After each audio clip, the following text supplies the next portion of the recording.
Don't Fear the Vegan is Salem's television resource for vegan lifestyle information and is intended for the vegan curious and the vegan connoisseur alike. The following telecast contains scenes of extreme deliciousness that may be inappropriate for hungry viewers. Viewer discretion is advised.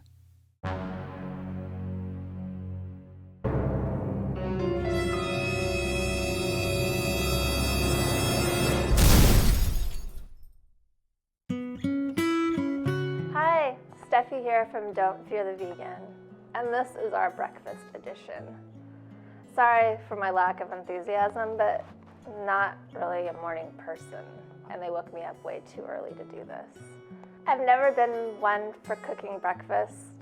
It's not really my thing. Before being vegan, I couldn't stand touching eggs. And if I wanted breakfast, I'd go out to eat.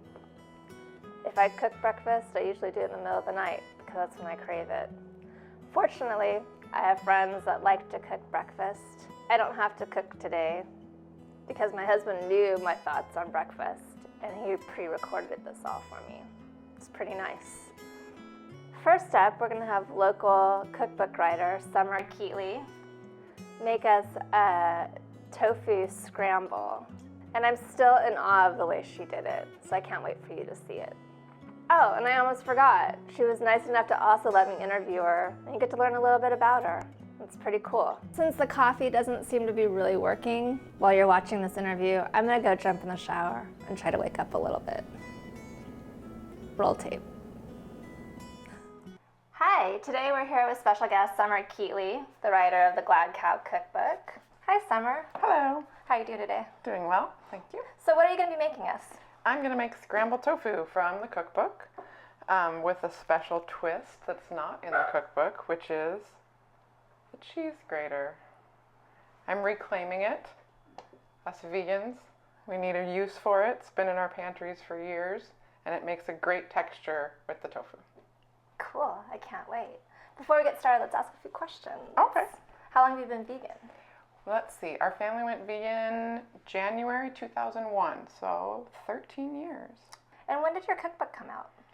That came out in August of 2003, and I wrote it and edited it, so all the errors are mine, and self-published it. Nice. That's 11 years. When are you going to do a new one? I'm perpetually working on the follow-up. It's called The Happy Herd, a Glad Cow Cookbook for Families, and it's this close to being done. I need to do some editing and some finishing up of writing, but it'll have more recipes, nutritional information, photos. I'm really excited to finish it if it ever happens. Yay. I hear you've been busy with experimenting with recipes for a new venture. What's your new venture? So my business partner and I are starting a vegan, gluten-free baking business here in the Willamette Valley in Oregon. And it's going to be called Willametta's, named after my great-great-aunt, who was a home ec teacher in Missouri. And we're hoping to build our business. So we're starting with the baking venture at farmers markets and in wholesale outlets. And then we're going to grow up to be a big diner someday. How exciting. So when you say baking, are you going to be making bread, or what are you going to be making? Sweet things! Oh, yay! Our big item are donuts with the dipping sauces. So they're miniature donuts. They come in a variety of flavors. And then we have a number of dipping sauces, all dairy-free, all vegan, all plant-based, all gluten-free.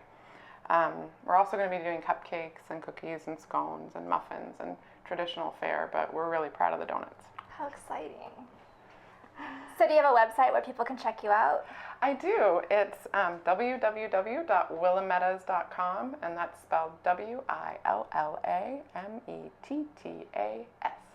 I think I found you on Facebook too, right? Yes, we have a Facebook presence. We have a Twitter that's just coming to life, and we are also on Instagram, so you can drool over those donuts in a variety of places. And regram the pictures. Yeah. Cool. I'm back, refreshed, and another cup of coffee. Wasn't that awesome? Willametta's Baked Goods. And let me tell you, I have firsthand experience, and those dipping donuts are delicious. If you want to learn more about it or where you can buy them, check out their Facebook page. Okay, now Summer is going to teach us how to make her version of Tofu Scramble. She has some pretty clever tips. To see the recipe, go to don'tfearthevegan.com.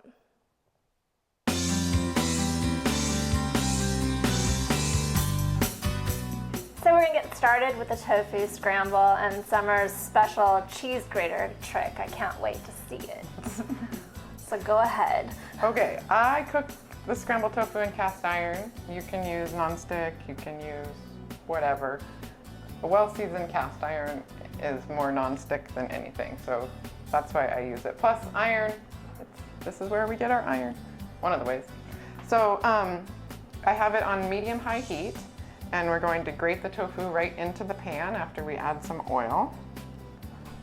And then the tofu will start cooking on the bottom while we add the rest of the ingredients. I don't think I actually have a cheese grater anymore. I might have to buy one. I brought mine with me. Sure, vegans have been using the cheese grater to grate carrots and other things for centuries. But now we can reclaim it to use on tofu, which some would say is soybean cheese. So, you know, I'm using my hands like a kid, but that's how you know it gets done right.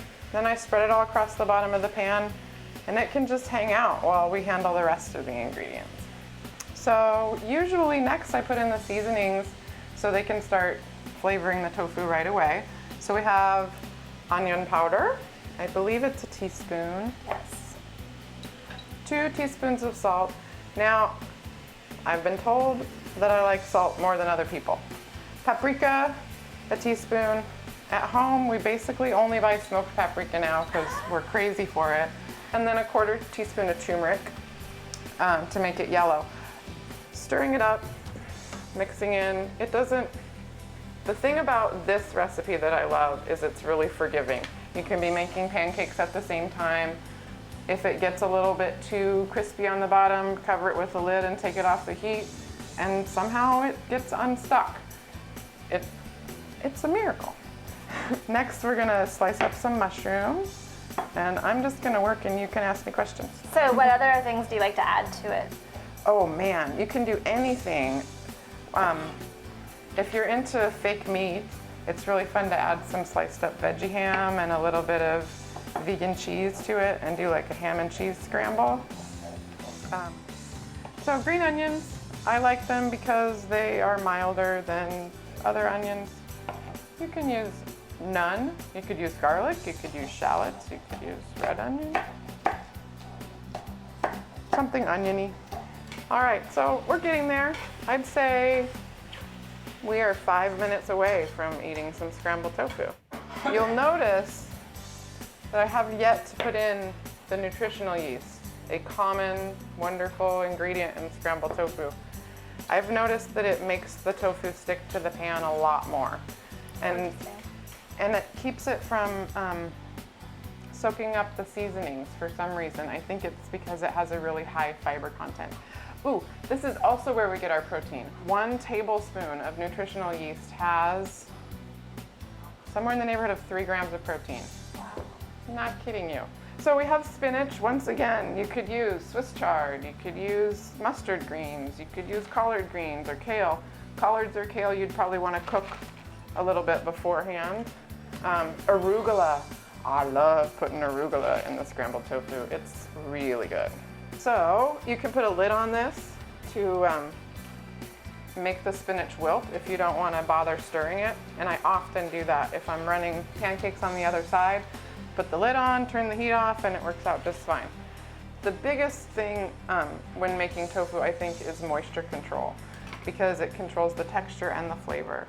So you want to cook as much water out of the tofu as you can. And cutting it small and cooking it kind of low and slow is one of the best ways to do that. So it's done. I'm going to put the nutritional yeast in. Oh, so you wait till it's done cooking completely before you put it in? Yeah. Interesting. I put it in right at the end, and that absorbs up any kind of liquid that the tofu's left behind from the fiber and the nutritional yeast. And it kind of just coats everything, makes it look a little more like scrambled eggs. So again, this is to replace scrambled eggs in any breakfast. And when I eat scrambled eggs, or when I did eat them, I like them spicy, so I've added a little hot sauce to mine. Add whatever you'd add to your normal eggs. Summer doesn't like it spicy, so she's doing without. Ketchup's good. So let's give this a try. It smells delicious. It smells eggy. No. That's so good. It's really, really good. And I like it. I always add garlic to my scramble, and it doesn't have it. It takes on a completely different flavor. Okay, well, we'd like to thank Summer for coming in today. She's been nice enough to give away a copy of the Glad Cows Cookbook. If you're interested in trying to win a copy, check out our blog, don'tfearthevegan.com. Thanks again for coming. Thank you. I'm so glad to share with you. And hopefully we'll get to see you again on Don't Fear the Vegan. This was fun. Yep.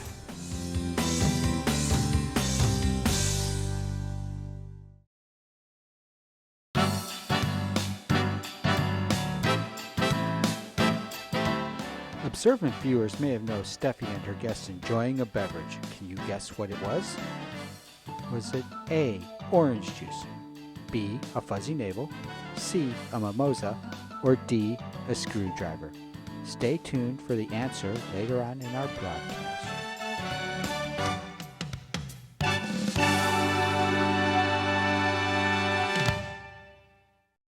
Wow, I forgot how amazing that tofu scramble was.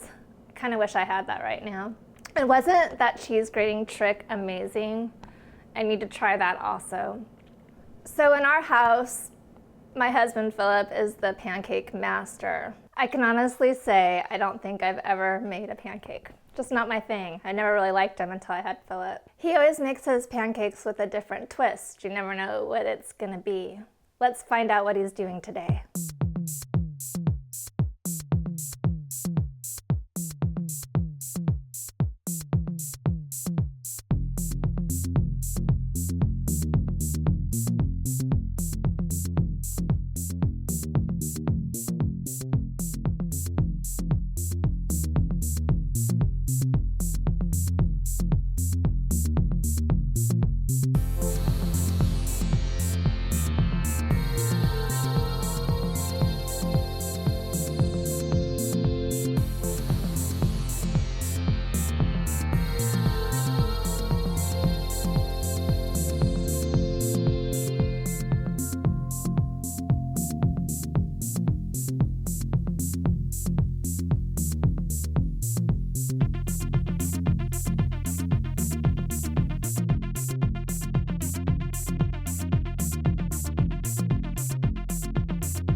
Thank you for staying tuned for the answer to this edition of What is Steffi Drinking?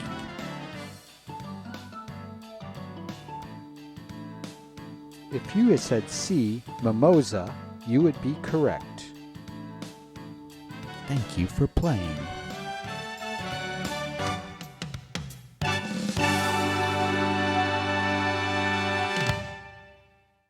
Trust me, those pancakes really are as good as they look. Now we're going to move on to Anzia's public service announcement about her favorite kind of bacon.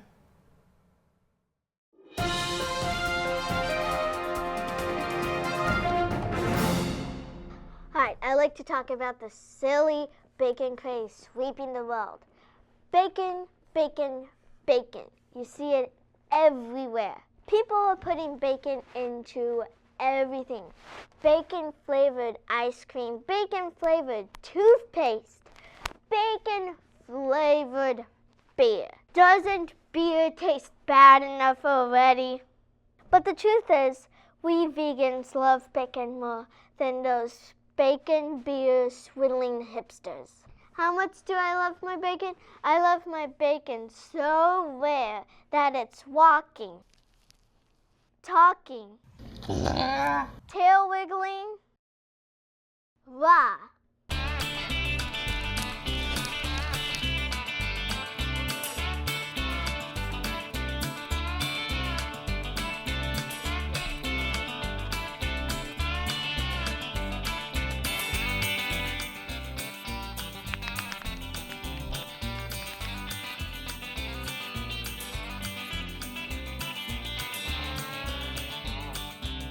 Did you see that? Just like the cat and dog. We gave the piggy a name, Astrid Princess Porkbelly, and she comes when you call her.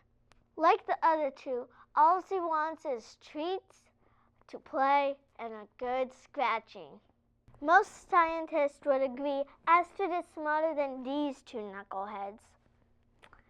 However, it might be because they are both boys.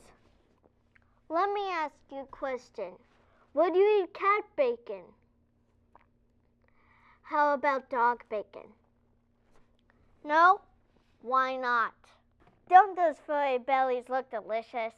Both are domesticated, omnivorous, quadruped mammals, just like the pig, only dumber. So I don't see much of a difference. Here's the thing, bacon lovers. Astrid Princess Porkbelly will share her bacon with you. She'll let you give her as many belly rubs as you want. Back to you, Mommy. Thank you, Anzia and Astrid, and thank you for checking in to this episode of Don't Fear the Vegan. In case you're thinking that the breakfasts we showed today were a little too complicated for your morning routine, consider making a super bagel. It's one of the first things my husband ever made for us. It's just a bagel. We have vegan cream cheese, a tomato, onion, and a little bit of salt and pepper.